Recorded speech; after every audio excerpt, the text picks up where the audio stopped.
With acid burning through his skin, the frantic voice of Mark Van Dongen is heard in the background of a neighbour's call for help.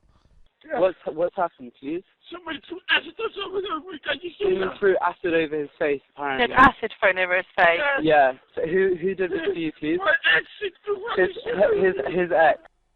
Laughing, Belina Wallace threw the acid, telling her ex-boyfriend, "If I can't have..."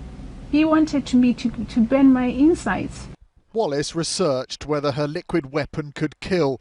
The 98% pure sulfuric acid bought online burned through the bedding. The damage to Mark Van Dongen by the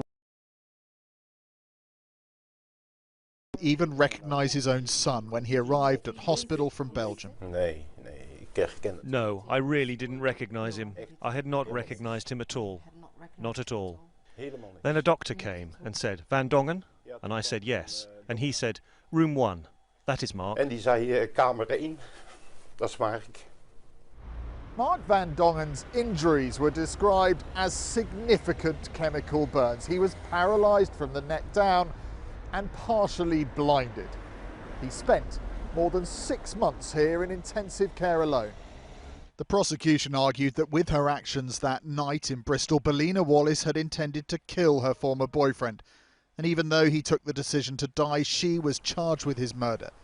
The jury disagreed and decided she was not guilty of killing him. Mark endured more than a year of torture before his death, and the suffering Wallace's actions caused him and his family is simply unimaginable. Disappointed in the outcome of the case, in which he says there are only losers, Mark's father hopes his son can now rest in peace.